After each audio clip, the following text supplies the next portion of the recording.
আসসালামু আলাইকুম। একজন খামারির স্বপ্ন থাকে যে এরকম কিছু বাচ্চা হবে, ওগুলো বড় করে বিক্রি করে তার ভরণ-পোষণ এবং তার যাবতীয় খরচ বহন করবে, খামার খরচ বহন করবে। এখান থেকে কিছু উপার্জন করতে পারলে সে অন্য একটা সেক্টরে ইনভেস্ট করবে, এরকম উদ্দেশ্য সবারই থাকে।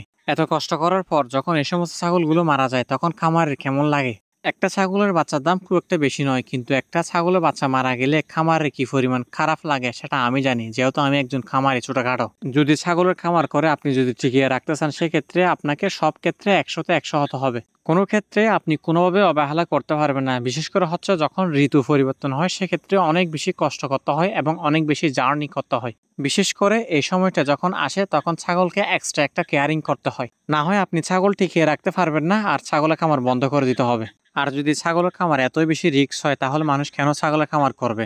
দেখেন, একটা মানুষ গ্রামে থেকে শুধুমাত্র ছাগলের খামার নয়, যে কোনো খামার করে কোনোভাবে লসের শিকার হবে না, যদি সে নিজে খাটতে পারে কিংবা নিজে কাজ করতে পারে এবং তার যদি প্রপার অভিজ্ঞতা থাকে। কারণ আপনি যখন ছাগলের খামার করবেন, এটার পাশাপাশি গ্রামে থাকলে আপনি অনেকগুলো কাজ করতে পারবেন।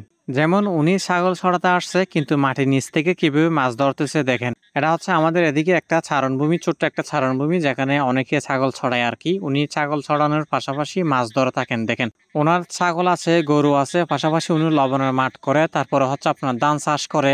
দেখেন, মানুষ কিন্তু একটা, কিন্তু কাজ কতটুকু করতেছে দেখেন। গ্রামে থেকে মানুষ বসে থাকে এটা আমি বিশ্বাস করি না। যদি একটা মানুষ অলস না হয়, তাহলে সে গ্রামে থেকে অনেক কিছু করতে পারবে।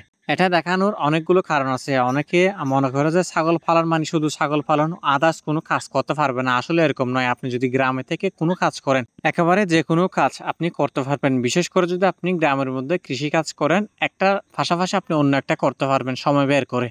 বড় বড় স্কলার, আপনার ওই লেকচারালের কথাবার্তা শুনলে দেখবেন যে ওরা সবসময় বলে যে ব্যবসায় বরকত আছে। এটা কেন বলে জানেন? কারণ হচ্ছে যে আপনি যদি শহরে একটা নির্দিষ্ট স্থানে চাকরি করেন, ওইখানে ৮ ঘন্টা ডিউটি করার পর আপনি বাড়িতে এসে মোবাইল টিপবেন। কিন্তু কৃষিকাজ এরকম নয়। আপনি একজনে একাধিক কাজ করতে পারবেন এখানে। যেমন আমি ছাগল পালন করতেছি, পাশাপাশি হচ্ছে আমি ঘাস কাটতে যাচ্ছি। এখন আমার ধানের জমির মধ্যে প্রচুর পরিমাণ আগাছা হয়েছে, এগুলো পরিষ্কার করার ট্রাই করতেছি এবং কাজ করতেছি।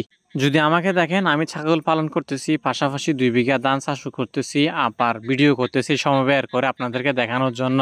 আমি ব্যক্তি হিসেবে কিন্তু একজন বাড়ির কাজও করি, পাশাপাশি ছাগল পালন করি, ধান চাষ করি, অন্য কিছু করার ট্রাই করতেছি। আলহামদুলিল্লাহ, যদি আপনারা দোয়া করেন অবশ্যই সাকসেস হব।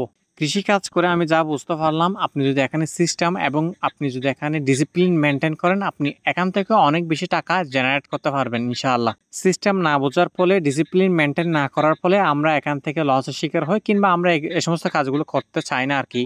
আমি আমার জীবন থেকে একটা জিনিস শিখে ফেলাম যে ১৬ থেকে ২৫ বছর বয়সী যারা ছেলে আছে, কাউকে দেখে কাজ করতে বেশি মোটিভেট হয়। কিন্তু দেখবেন যে অধিকাংশ কৃষকই আপনার ওই দুর্বল, কিংবা আপনার ওই খুব ভালোভাবে সচ্ছলভাবে চলতে পারতেছে না।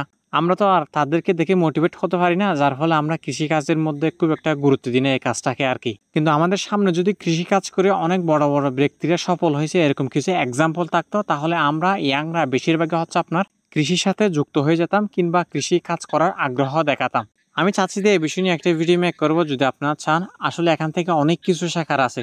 যেমন আমি এখন ছাগলের জন্য ঘাস কাটতে যাচ্ছি, অনেক বেশি আনন্দ লাগতেছে, মন অনেক বেশি ফুরফুরো। কাজের প্রতি যদি আপনি ইন্টারেস্টেড হন, এবং যতই কষ্টের কাজ হোক না কেন, আপনার মনের মধ্যে যদি একটা ভালো লাগা কাজ করে, আপনার শরীর দিয়ে আপনি যতই কষ্টের কাজ করেন না কেন, মনের মধ্যে যদি আপনার ভালো লাগা কাজ করে, আনন্দ কাজ করে, আর যদি আপনার শরীরকে আপনি যতই সুখ দেন না কেন, যেমন মনে করেন আপনি যদি এসি রুমে বসে বসে যদি টেনশন করেন, মনের মধ্যে যদি আনন্দ কাজ না করে, দেখবেন যে আপনি পৃথিবীর সবচেয়ে দুঃখী মানুষ।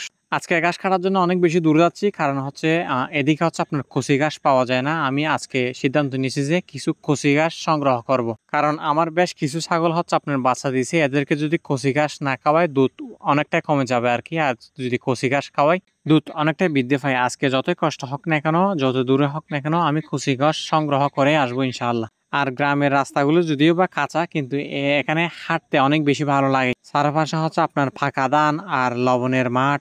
যদিও বা এটা আপনার ওই মাছ চাষ করতো, এখন মাছ চাষ করা হয় না। এখন হচ্ছে আপনার যেহেতু শীতকাল চলে আসতেছে, এখন এখানে হচ্ছে যে আপনার ওই লবণের মাঠ করবে। ঠান্ডা ঠান্ডা বাতাস, তারপরে হচ্ছে আপনার ওই পশু পাখির কিচির মিচির আওয়াজ, একা একা হাঁটা, অনেক বেশি ভালো লাগে কাজ করে। সব ভালো থাকবেন, সুস্থ থাকবেন। আসসালামু আলাইকুম।